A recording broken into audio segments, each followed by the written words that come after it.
Rich in heritage and tradition, the world's oldest cup competition has provided some of the most enduring memories in English football history. From giant killer to genius, whether an everyman or icon, we continue to celebrate the cult heroes whose legacy is defined by a moment of magic in the FA Cup. Journeyman Roy Essandoh left his mark on the competition with an injury-time winner for unfancied Wycombe Wanderers in 2001. Brought in to solve an injury crisis, the striker was signed thanks to a television text advert. I think at the time, when I think CEEFAX was still on the go, Wycombe had a piece about how many injuries they had, so my agent obviously found out and got in touch with the club, and as they were looking for a forward, I think that most of the forwards were injured at the time, so he said, one of my players has just come back from Scandinavia, he's not cup tied, and what do you want to do? So let's have a look then. Wycombe manager Lawrie Sanchez liked what he saw and named Essandoh on the bench for the quarter-final clash at Premier League Leicester City.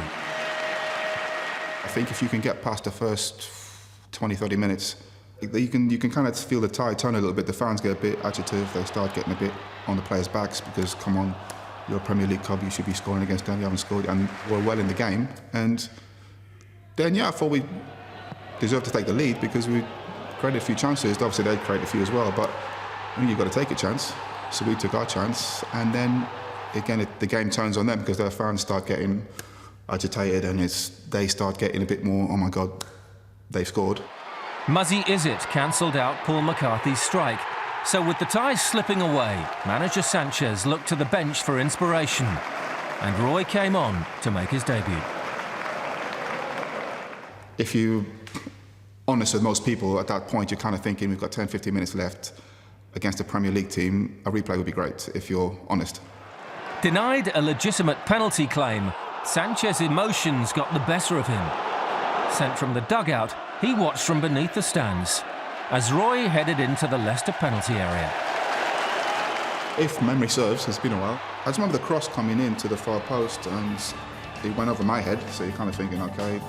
And then literally just instinct as a forward, you want to turn and face the play and just get in and around that 6-yard box. And I remember the ball being headed back across the goal and time just kind of slows down a bit. There's sometimes you'll make a connection like a strike or you head it, and as soon as you make contact, you know it's going in. And that was one of those times, as soon as you headed it, I just knew he ain't saving that. And I just double check, it's in the back of it, and then off you go. I think I scored at their end, so there was like deadly, you heard a pin drop at their bit, and then as I ran around the side, then you just heard the noise of the Wycombe fans. So it just kind of went from deadly silence to euphoria, and then everybody's jumping on you, like, and then you kind of realise, oh, I think we might have won this.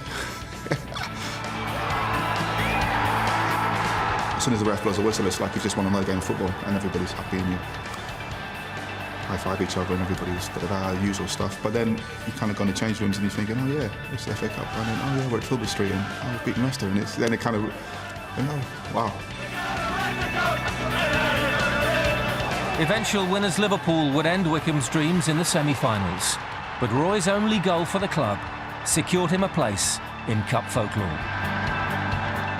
That was the goal I scored for them, and I suppose it's a nice way to be remembered. If I'd rather scored that than maybe scored one off the back of my head against, I don't know, somebody in the league. So it was a nice way to go, and it was a great time to be involved with the club. Your life's what it is, and your career's what it is, and I'm thankful I had it, and it was great to do something that's stuck in the memory for so long. I'm not playing anymore, but everything still works. I'm healthy. I've moved on to the next side of things. I've run my own personal training business. It's a nice progression to move on from football. Once you sold the blades? You could look back and you could have scored 500 goals in the league or done this, that and the other, but this one thing will kind of live on.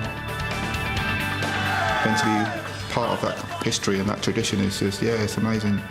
Even if it's a little part of it, but it's something that you can always look back on and think, yeah, that was great.